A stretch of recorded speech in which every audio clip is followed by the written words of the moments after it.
I never imagined my sister would slap me so hard that the entire Los Angeles terminal went silent. 1 second I was checking our boarding time, and the next her hand cracked across my face, sharp enough to turn 200 heads. Phones lifted, people stared, and before I could even breathe, my parents rushed in not to help me, but to blame me. Again. They had no idea I was the one who paid for the entire Hawaii trip, or that 5 minutes later I'd make a decision that would leave every passenger speechless and my family stranded. My name is Rose Morrison, and for most of my life, people have described me as the responsible one, the steady daughter, the calm older sister, the girl who never argues, never complains, never causes trouble. It's funny how a reputation can trap you, how it can turn into a role you don't remember choosing, but everyone expects you to play forever. Growing up in our house in Los Angeles, my sister Jessica was the spark-loud, emotional, dramatic, in a way my parents found charming. I was the quiet one, the fixer. If Jessica cried, I comforted her. If she messed up, I covered. If my parents needed something done, they didn't even ask her. They turned straight to me. I told myself it was love, responsibility, family. But somewhere around year 28 of being the dependable daughter, the cost started showing. I work in marketing analytics for a tech company, the kind of job where you spend more time with spreadsheets than people. It pays well enough that when the Hawaii idea came up, covering the whole trip didn't feel like a burden. It felt normal, expected even. I told myself it was a gift. Something nice to do for my parents who hadn't traveled in years. Something generous for Jessica, who said she needed a break from her stressful life of switching jobs every few months and posting inspirational quotes online. 5 weeks ago at family dinner, Jessica stood up with a champagne glass and announced she was treating everyone to Hawaii. My parents' faces lit up like Christmas morning. My mom covered her mouth in disbelief. My dad bragged instantly, telling her how proud he was. Jessica looked at me across the table, smiled, and mouthed "thank you," like a private joke, and I laughed it off, because that's what I do. I kept planning, paying, organizing the hotel, the car, the excursions, the flights, premium seats, because Dad's back hurt adjoining rooms because Jessica needed her space. I told myself it didn't matter if nobody knew. I told myself family doesn't need credit. But the truth is, something inside me tightened a little each time Jessica accepted praise for something she didn't do. Each time my parents brushed off my contributions like they were automatic. Each time Jessica made a snide comment about me being too uptight or too serious while I carried every adult responsibility in the family. Still, I hoped this trip would feel different. Maybe being away together, maybe the ocean breeze, maybe a week outside of our routine would soften the edges. Maybe we could actually enjoy something as a family. That's what I was thinking the morning we left, standing in the terminal, coffee in hand, boarding pass pulled up on my phone. That maybe finally this trip would be the break we all needed. I was wrong. So wrong that within minutes, everything I believed about my family shattered. The moment Jessica's hand hit my face, the sound cracked through the airport like a dropped tray. For a second, everything inside me went quiet, even the part of me that always tried to understand her. My cheek throbbed, but what hurt more was watching my parents sprint toward us with that familiar mix of panic and irritation aimed squarely at me. "What did you do to her, Rose?" my dad snapped before even looking at my face. I opened my mouth, but Jessica beat me to it. She buried her face in Mom's shoulder, voice trembling on cue. "She's been ruining the trip all week. I can't take it anymore." The lie slid out so smoothly it barely surprised me. What surprised me was how quickly my parents accepted it again. Mom stroked Jessica's hair, glaring at me over her shoulder. "Why can't you just let your sister enjoy herself?"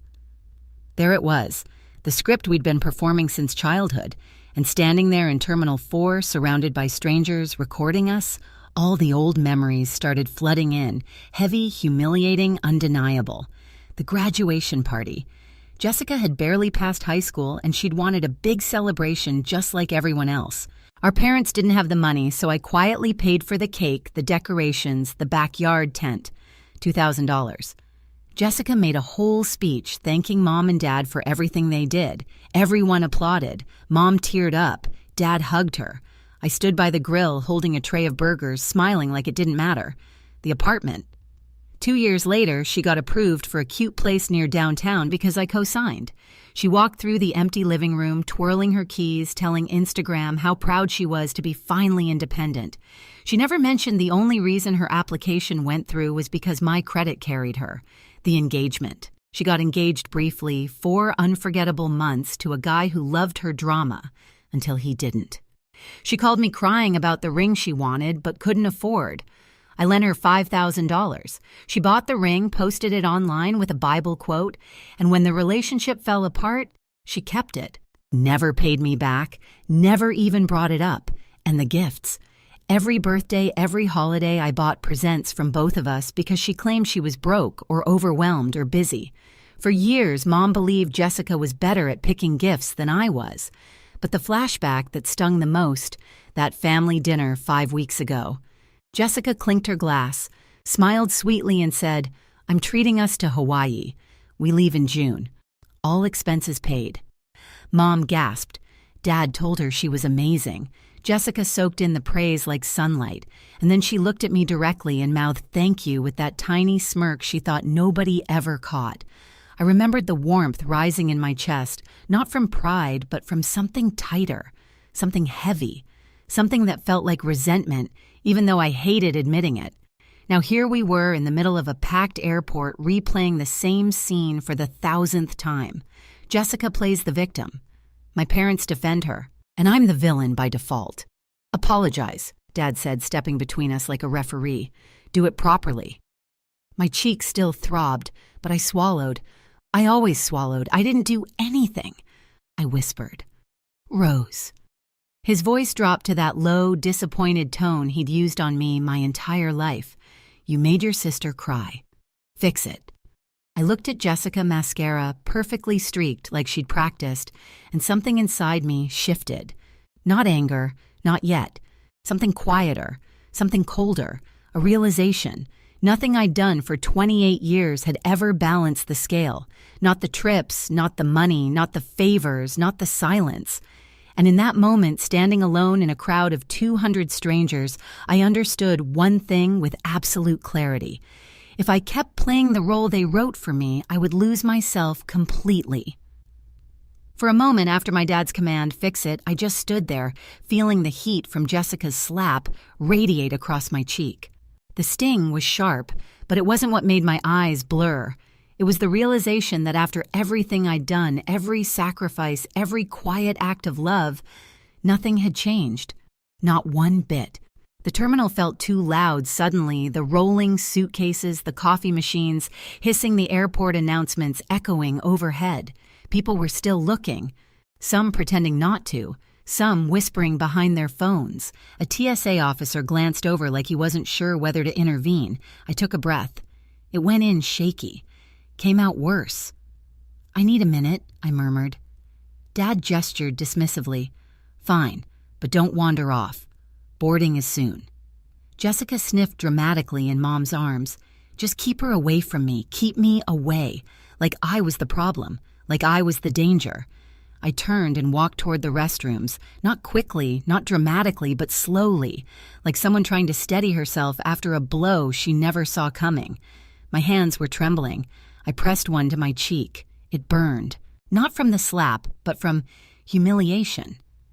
I reached a quiet corner near the vending machines, leaned against the cold tile wall, and closed my eyes. And that's when clarity began to cut through the fog. I remembered Jessica's smirk at the dinner table when she claimed the Hawaii trip as her own. I remembered Mom's proud tears. I remembered Dad telling friends that Jessica had finally gotten her life together. I remembered all the years I'd held everything together while being treated like an afterthought. And then I remembered something else. I was the one who paid. Every flight, every room, every reservation, every bill. Not Jessica, not my parents, me. My eyes opened. The tremble in my hands stopped. Just like that. I pulled out my phone and opened my email. The confirmation for the flights was right there, my name, my card, my payments.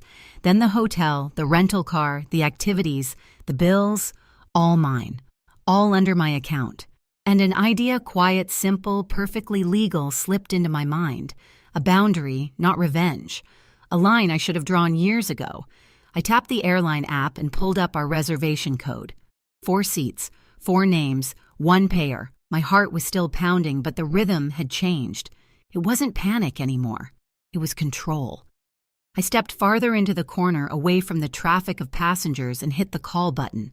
A calm voice answered, "How can I help you today?" And with a steady breath, I said, "I need to make a change to a reservation. No rage, no shouting, no theatrics. Just a choice to stop funding the people who refuse to see me." As the agent pulled up the tickets, I glanced toward the distant gate. My family was sitting together, unified, laughing lightly now that their storm had passed. Jessica was scrolling her phone, probably checking her lipstick. My parents looked relieved that the problem had stepped away. They had no idea that for the first time in my life, I wasn't coming back to them in pieces. I wasn't coming back to apologize. I wasn't coming back to keep the peace. I was coming back as someone they'd never seen before, someone who finally understood her worth. The airline agent placed me on a brief hold, soft instrumental music playing through my earbuds. I stood there in that quiet corner, the cold tile pressing into my back, feeling my heartbeat settle into something steady, purposeful. I'd never felt this calm in a moment like this, not when Jessica cried her way out of consequences, not when my parents scolded me for things I didn't do, not when I paid bills that weren't mine. For once, the silence wasn't suffocating. It was liberating. The agent came back. "All right, I have your reservation pulled up. 4 passengers to Honolulu. How can I help you?" I swallowed, but my voice didn't shake. "I'd like to cancel 3 of the tickets." There was a brief pause. 3 tickets, yes. Keep only the one under Rose Morrison. Another pause, this time longer. "Understood. There will be cancellation fees, but the travel credit will go back to your account since the payment originated from you." "Perfect," I said. "Go ahead." And with a series of clicks on her end just like that, the balance of power in my family shifted for the first time in 28 years. When the cancellation confirmation hit my inbox, I stared at it for a moment. 3 names gone. 3 people who had used my silence as permission for far too long. I wasn't angry. Not anymore. I was done. Next, I opened the hotel reservation in the app. 2 adjoining ocean view rooms. 4 guests, my credit card. I tapped the number and spoke to a cheerful woman who introduced herself with a warm, island-accented lilt. "How may I assist you today, Ms. Morrison? I'd like to modify my reservation," I said. "Change it to 1 room, 1 guest." She made the adjustments, offered me a refund for the difference, told me she hoped I'd enjoy my stay. Then came the rental car, booking downgrading from the roomy SUV my dad insisted on to a compact. A solo vacation car, the kind you don't need to justify to anyone. Every call left me lighter. Every refund felt like a piece of myself returning. By the time I finished, I no longer felt like the girl who had been slapped in an airport. I felt like someone I hadn't seen in years, Rose Morrison, the adult with control over her life. I slipped my phone into my bag and made the long walk back toward Gate 76. The airport felt different now, not hostile, not overwhelming, just neutral. Like the world wasn't tilting against me anymore. When I approached the seating area, my family hadn't noticed me yet. Jessica was laughing at something on her phone, Mom was digging through her purse, and Dad was reading the news on his tablet. They looked relaxed, at peace, as if 10 minutes earlier they hadn't watched their eldest daughter get hit and blamed her for it. I stepped into their line of vision and said, "I'm heading to my gate now." Mom looked up confused. "What? This is your gate." "Not anymore." Jessica narrowed her eyes. "What are you talking about?" I looked directly at her. "You're not going to Hawaii." Jessica laughed a sharp, disbelieving sound. "What are you talking about, Rose? Stop being dramatic." I lifted my phone, turning the screen toward them. "I canceled your tickets. All 3. The silence that followed was a vacuum, sudden heavy, sucking the air out of the moment. Dad stood up. "You what?" Jessica snatched the phone from my hand, reading the cancellation confirmation like it was written in another language. No, this isn't... Why would you do this?" "I booked this trip." "You didn't," I said quietly. "I did, every part of it." Mom stood too, her voice trembling. "Rose, this isn't funny." "It's not a joke," I replied. "Check with the airline if you don't believe me." Dad didn't hesitate. He pulled out his phone and dialed his voice firm as he repeated the confirmation code. Jessica hovered next to him, shaking her head, muttering, "She's lying. She's lying." But when the agent on speaker confirmed only one remaining passenger, me, Jessica's face fell. Dad lowered the phone slowly. "How could you do this? How could you?" I asked back, my voice steady. "How many times have you watched her lie and watched me take the blame? How many times have you praised her for things I paid for? How many times have you asked me to stay quiet to keep the peace?" "No," Mom said, stepping closer. "We didn't mean—" "Yes, you did," I said. "You believed her without question. You didn't even look at my face after she hit me. You just took her side because that's what you always do." Jessica's voice cracked, the performance gone. "Rose, please." "I didn't mean you meant every part of it," I said. "And I meant this." I showed them the hotel refund, the rental modification, the tour cancellations, every piece of their trip dissolving one confirmation at a time. Dad's face went red. "You think this makes you the hero?"